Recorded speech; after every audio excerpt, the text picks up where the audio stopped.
Assalamualaikum, saya Riana Berwati dari Prodi Pendidikan Guru Pendidikan Anak Usia Dini Universitas Negeri Jakarta. Di sini saya ingin sharing mengenai materi-materi yang saya dapatkan selama mengikuti mata kuliah Profesi Pendidik dan Tenaga Kependidikan. Ikutin ya. Pertama-tama kita akan mengawali dengan konsep profesi. Secara etimologi, profesi itu berasal dari kata profession yang artinya itu pekerjaan. Lalu, profesional itu adalah orang yang ahli atau tenaga ahli dalam bidang pekerjaannya atau profesinya. Lalu, profesionalism adalah sifat keprofesionalan seseorang, menurut John M. Eccles dan Hasan Sadli. Apa sih pengertian dari profesionalisasi menurut Kamus Besar Bahasa Indonesia? Menurut Kamus Besar Bahasa Indonesia, profesi adalah suatu bidang pekerjaan yang dilandasi pendidikan keahlian, seperti keterampilan, kejujuran, dan sebagainya. Lalu, profesional adalah yang pertama, orang yang bersangkutan dengan profesi atau orang yang memiliki profesi. Yang kedua, bahwa mereka memerlukan kepandaian khusus untuk menjalankan profesinya. Lalu yang ketiga, mengharuskan adanya pembayaran untuk melakukannya. Berarti orang tersebut harus mendapatkan gaji melalui profesinya. Lalu pengertian profesionalisasi menurut Kamus Besar Bahasa Indonesia bahwa proses membuat suatu badan organisasi agar menjadi profesional. Itu menurut Departemen Pendidikan Nasional tahun 2005. Kedua yaitu definisi dan tupoksi dari pendidik. Selanjutnya, kalian tahu nggak sih mengenai apa itu pendidik? Nah, kalau kalian belum tahu atau misalnya masih samar-samar, ayo kita bahas tentang pengertian pendidik. Menurut Undang-Undang Nomor 20 Tahun 2003, Pasal 1 Ayat 6, pendidik adalah tenaga kependidikan yang berkualifikasi sebagai guru, dosen, konselor, pamong belajar, widya iswara, tutor, instruktur, fasilitator, dan sebutan lain yang sesuai dengan kekhususannya, serta berpartisipasi dalam menyelenggarakan kependidikan. Lalu, kalau menurut Ahmad Tafsir dalam buku Aliyah tahun 2018, pendidik dalam Islam adalah orang-orang yang bertanggung jawab terhadap perkembangan anak didik, baik potensi afektif, potensi kognitif, ataupun potensi psikomotorik. Lalu, kalau menurut Hendra Nur Cahyo dalam jurnalnya, pendidik adalah petugas atau orang atau warga masyarakat yang langsung berhadapan dengan peserta didik atau warga belajar dalam rangka melakukan proses pendidikan atau proses pembelajaran. Selanjutnya adalah tupoksi atau tugas pokok dan fungsi pendidik. Dalam buku Pengelolaan Pendidik dan Tenaga Kependidikan, karya Rusi Rusmiyati Aliyah tahun 2018 dijelaskan mengenai beberapa tugas dan tanggung jawab pendidik menurut Hamzah Nur. Yang pertama, bahwa guru itu bertanggung jawab sebagai agen pembelajaran yang memotivasi, memfasilitasi, mendidik, membimbing, dan melatih peserta didik sehingga menjadi manusia yang berkualitas. Lalu yang kedua itu ada dosen. Dosen ini juga bertugas dan bertanggung jawab sebagai agen pembelajaran yang memotivasi, memfasilitasi, mendidik, membimbing, dan melatih peserta didik pada jenjang pendidikan tinggi sehingga manusia dapat menjadi berkualitas yang mengaktualisasikan potensi kemanusiaan secara optimum dan dapat melakukan penelitian untuk pengembangan ilmu, teknologi, dan atau seni atau ipteks, serta melakukan pengabdian ke masyarakat. Lalu yang ketiga itu ada konselor, di mana mereka bertugas dan bertanggung jawab memberikan layanan bimbingan dan konseling kepada peserta didik di satuan pendidikan pada jenjang pendidikan dasar, menengah, dan atas, atau tinggi. Lalu yang keempat, ada pamong belajar. Nah, pamong belajar ini bertugas untuk bertanggung jawab menyuluh, mengajar, membimbing, melatih peserta didik, dan mengembangkan model program pembelajaran, alat pembelajaran, dan pengelolaan pembelajaran pada jalur pendidikan non-formal. Lalu, selanjutnya itu ada widya iswara. Widya iswara ini bertugas dan bertanggung jawab mendidik, mengajar, dan melatih peserta didik pada program pendidikan dan pelatihan prajabatan atau pemerintah daerah. Lalu ada tutor. Tutor bertugas dan bertanggung jawab memberikan bantuan belajar kepada peserta didik dalam proses pembelajaran mandiri atau proses pembelajaran dalam kelompok. pada satuan pendidikan jalur formal dan non-formal. Lalu ada instruktur. Instruktur ini bertugas dan bertanggung jawab memberikan pelatihan teknis kepada peserta didik pada kursus atau pelatihan. Lalu ada fasilitator. Di sini mereka bertugas dan bertanggung jawab memberikan pelayanan pembelajaran pada lembaga pendidikan dan pelatihan. Lalu itu selanjutnya ada pelatih, di mana mereka bertugas dan bertanggung jawab memberikan pelatihan teknis, olahraga kepada peserta didik pada kegiatan pelatihan pada satuan pendidikan jalur formal dan non-formal. Ketiga, ada kualifikasi akademik pendidik anak usia dini. Selanjutnya, kita akan menjelaskan atau memaparkan mengenai kualifikasi akademik pendidik. Menurut Peraturan Pemerintah Nomor 19 Tahun 2017 Pasal 1 Ayat 2, kualifikasi akademik adalah ijazah jenjang pendidik akademik yang harus dimiliki oleh guru sesuai dengan jenis, jenjang, dan satuan pendidikan formal di tempat penugasan. Lalu berdasarkan Permendikbud 137 Tahun 2014 Pasal 24 Ayat 1, pendidik anak usia dini adalah tenaga profesional yang bertugas merencanakan, melaksanakan pembelajaran, dan menilai hasil pembelajaran, serta melakukan pembimbingan, pelatihan, pengasuhan, dan perlindungan. Berdasarkan Permendikbud tersebut juga dijelaskan beberapa kualifikasi dari guru anak usia dini. Yang pertama itu ada guru PAUD, di mana kualifikasi akademik guru PAUD ini mereka memiliki ijazah diploma 4 atau S1 dari bidang pendidikan anak usia dini atau pendidikan relevan seperti psikologi. Dan mereka juga melakukan atau memiliki sertifikat pendidikan profesi guru atau PPG PAUD dari perguruan tinggi yang terakreditasi. Jadi mereka memiliki dua ijazah dan sertifikat. Lalu yang kedua itu ada guru pendamping, di mana kualifikasi akademiknya ini memiliki ijazah diploma 4 atau S1 dalam bidang pendidikan anak usia dini atau pendidikan relevan seperti psikologi, atau memiliki ijazah D2 PGTK dari program studi terakreditasi. Jadi mereka dapat memiliki salah satu dari kualifikasi tersebut. Lalu yang ketiga itu ada guru pendamping muda, di mana mereka ini dapat memiliki ijazah kelulusan dari sekolah menengah atas atau SMA dan memiliki sertifikat pelatihan pendidikan kursus PAUD dari lembaga pemerintah yang kompeten. Keempat, ada kode etik guru. Selanjutnya itu ada kode etik guru Indonesia. Berdasarkan Kongres ke-21 Persatuan Guru Republik Indonesia tentang kode etik guru Indonesia, dijelaskan ada beberapa kewajiban yang harus dipenuhi oleh guru. Yang pertama itu adalah kewajiban guru terhadap peserta didik. Yang kedua itu ada kewajiban guru terhadap orang tua atau wali peserta didik. Yang ketiga ada kewajiban guru terhadap masyarakat. Yang keempat ada kewajiban guru terhadap teman sejawat. Yang kelima ada kewajiban guru terhadap profesi. Yang keenam ada kewajiban guru terhadap organisasi profesi. Yang ketujuh ada kewajiban guru terhadap pemerintah. Total dari semua pasal di Kode Etik Guru Indonesia ini terdapat ada 9 pasal. Ini 7 kewajiban guru. Dari hasil Kongres ke-21 ini tentang Kode Etik Guru Indonesia, saya ingin mereview 2 kewajiban guru. Yang pertama itu ada terhadap peserta didik, dan yang kedua itu ada di lingkungan masyarakat.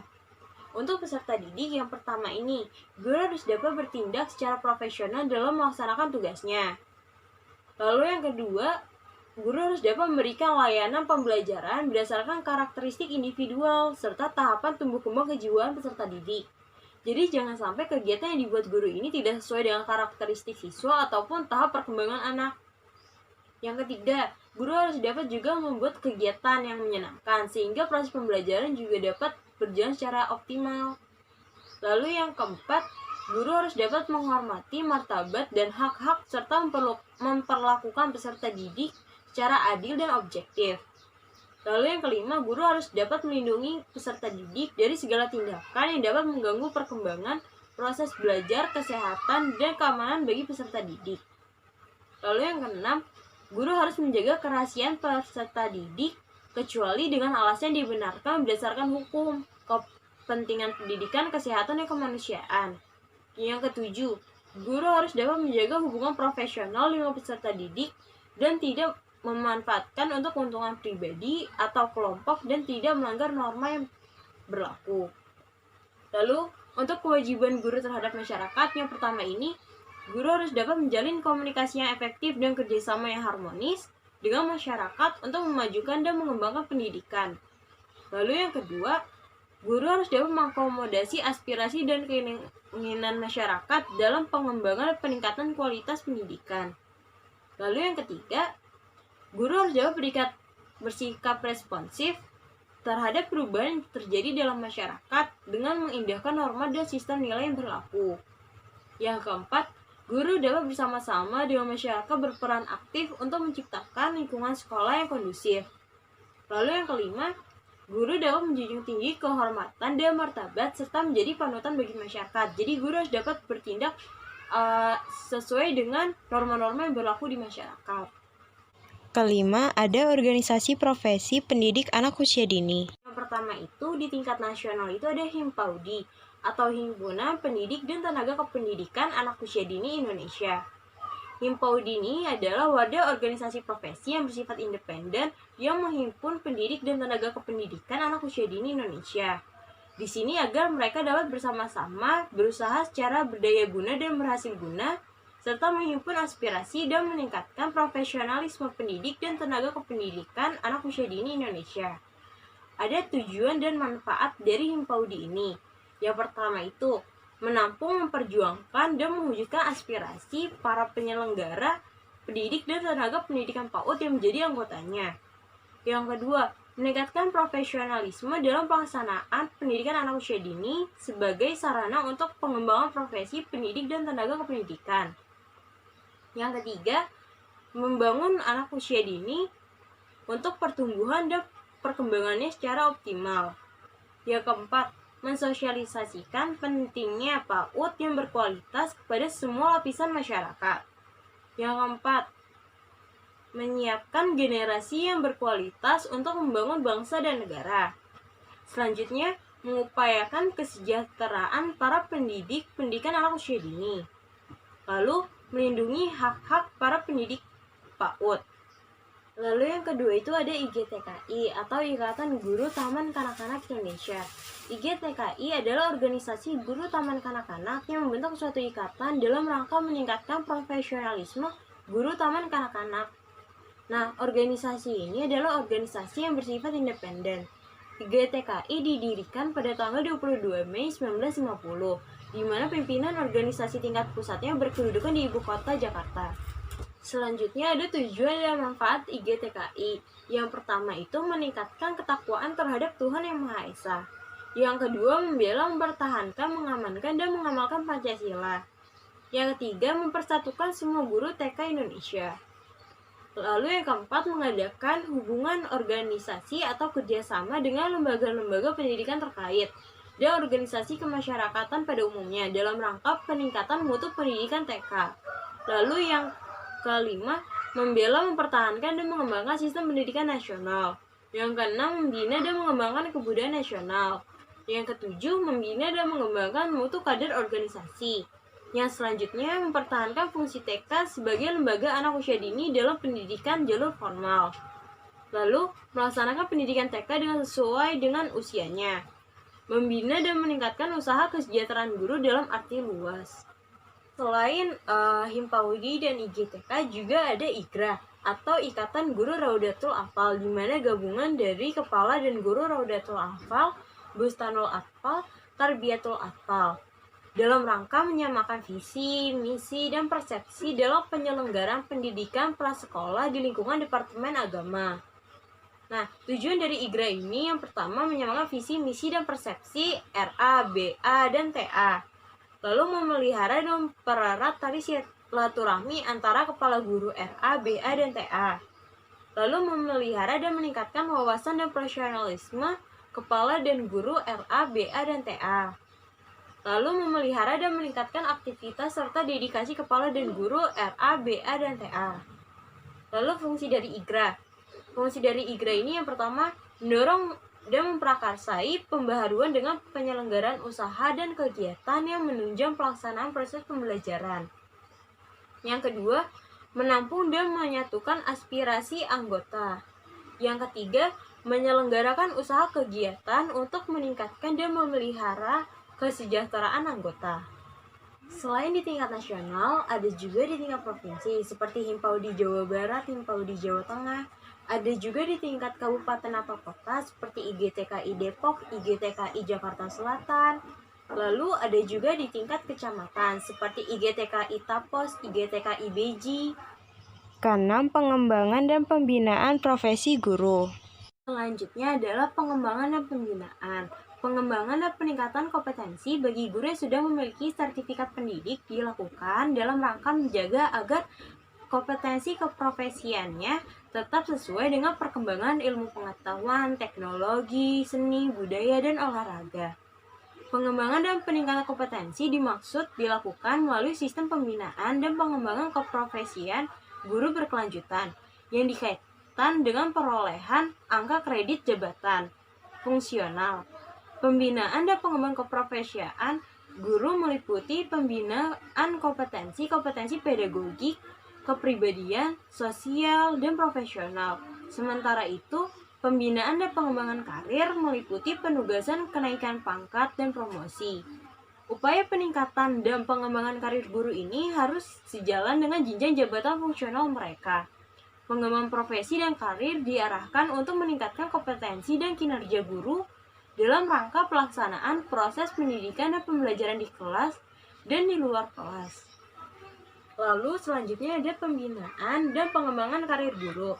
Pembinaan dan pengembangan karir guru ini terdiri dari 3 ranah, yaitu penugasan, kenaikan pangkat, dan promosi.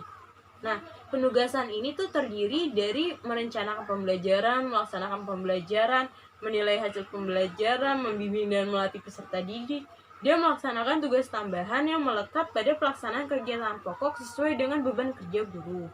Lalu ada promosi.